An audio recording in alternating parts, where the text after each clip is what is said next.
Bismillahirrahmanirrahim. Assalamualaikum warahmatullahi wabarakatuh.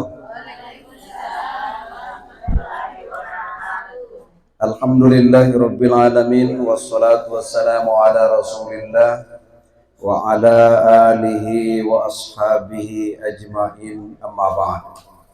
Ibu-ibu yang saya muliakan, kita bersyukur kepada Allah Subhanahu wa taala dengan segala bentuk kesyukuran kita. Bentuk kesyukuran kita kepada Allah itu beribadah kepadanya dan muamalah dengan sesama manusia. Semuanya itu minimal kita mengucapkan alhamdulillahirabbil alamin. Itu bentuk kesyukuran kita. Begitu pula salam dan salawat kepada Nabi Muhammad SAW dengan segala cara. Minimal kita mengucapkan Allahumma salli ala Sayyidina Muhammad wa ala ali Sayyidina Muhammad. Ibu-ibu yang saya muliakan, saya mau tanya, ada bayi yang tertukar di rumah sakit, lalu mereka memperebutkan, satu bilang ini bayiku, di sana bilang ini juga bayiku, padahal bukan bayinya. Pernah ya kejadiannya? Kejadian hari ini ada orang memperebutkan anak bayi karena tertukar. Dua bayi yang tertukar di rumah sakit. Lama dia besarkan, ternyata bukan anaknya. Begitu ya kasusnya ya. Setelah dites DNA, kemudian anak itu dikembalikan ke orang tuanya yang sebenarnya. Dua orang ibu memperebutkan dua orang bayi. Di zaman Nabi Sulaiman alaihissalam, dua orang ibu memperebutkan satu bayi. Mana ceritanya? Sehingga dua orang ibu memperebutkan satu orang bayi. Ibu si A bilang ini anakku. Ibu si B juga bilang ini anakku. Kenapa bisa terjadi sehingga satu bayi diperebutkan oleh dua orang ibu? Kedua ibu ini datang menghadap Nabi Sulaiman. Ibu si A bilang anaknya, ibu si B bilang dia punya anak. Lalu mereka dua ini datang menghadap Nabi Sulaiman alaihissalam. Minta keadilan. Wahai Nabi Allah, Nabi Sulaiman sekaligus raja. Di antara para nabi dan rasul yang merangkap raja adalah Nabi Sulaiman. Dia nabi sekaligus raja. Akhirnya dua orang ibu ini menghadap Nabi Sulaiman minta keadilan. Ini ibu si A bilang anaknya, ibu si B juga bilang anaknya. Kedua-duanya mempertahankan. Ini anak saya, ini juga bilang anak saya. Karena mereka mempertahankan masing-masing di hadapan Nabi Sulaiman bilang, kalau kalian ini tidak ada yang jujur bahwa bukan anaknya, maka bayi ini saya belah bagi dua. Bagaimana kalian berdua ini setuju? Bayi ini saya belah bagi dua, kamu separohnya, kamu separohnya. Bagaimana setuju? Ibu A saya kasih kode A saja, A dan B. Ibu si A ini diam saja. Ibu si B bilang, maaf Tuan Raja, saya bohong. Ini bukan anak saya. Tolong anak ini Tuan Raja kasih ibu A. Lalu apa kata Nabi Sulaiman? Kalau begitu, milik bayi sebenarnya adalah ibu yang berkata, saya bohong. Lalu bayi itu diserahkan kepada ibu yang berkata, saya bohong Tuan Raja, ini bukan anak saya. Ibu-ibu yang saya muliakan, apa hikmah yang bisa kita ambil dari sini? Satu, dalam hidup ini jangan selalu berdusta atau berbohong. Nabi SAW mengingatkan lawan dari bohong, dusta adalah jujur.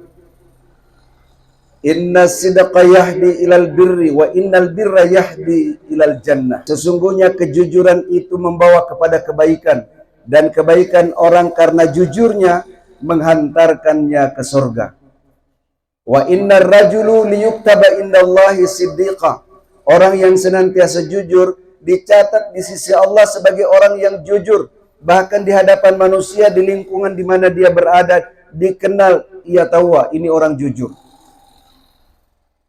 Bisa diajak ke majelis salim, bisa ditemani arisan, karena orangnya jujur. Wa innal kadhiba yahdi ilal fujuri. Jadi hikmah dari kisah ini adalah wa innal kadhiba yahdi ilal fujuri. Sesungguhnya dusta, bohong itu menghantarkan kepada keburukan. Wa innal kadhiba yahdi ilal fujuri wa innal fujura yahdi ilan nar.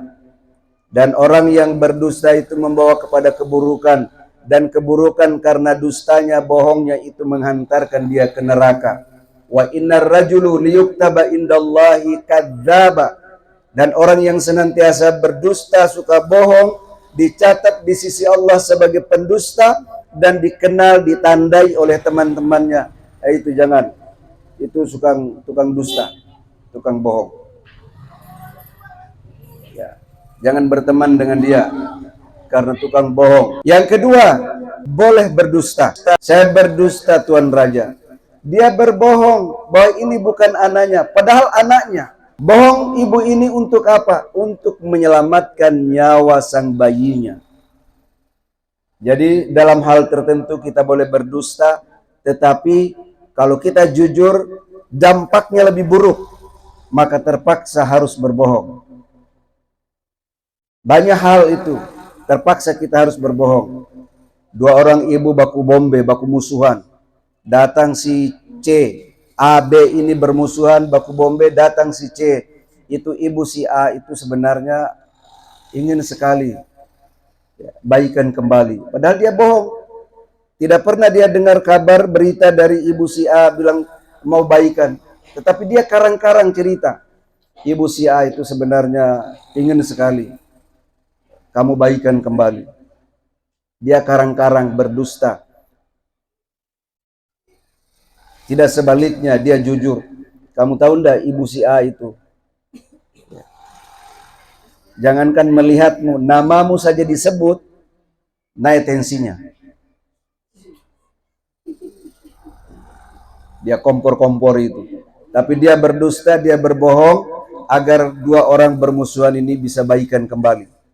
Jadi boleh berdusta, tetapi dampaknya, kebaikannya itu lebih besar daripada jujur, dampak buruknya lebih besar. Suatu ketika Nabi Shallallahu Alaihi Wasallam bersama para sahabatnya, tiba-tiba ada orang lari kencang di depannya. Rupanya sedang diburu oleh orang, mau dibunuh. Datang orang yang mau membunuh orang itu di hadapan Nabi. Dia bertanya kepada Nabi, kamu lihat enggak ada orang yang saya kejar lari di sini tadi? Apa kata Nabi? Nabi mundur satu langkah lalu dia berkata, sejak saya berdiri di sini tidak pernah saya lihat orang lewat.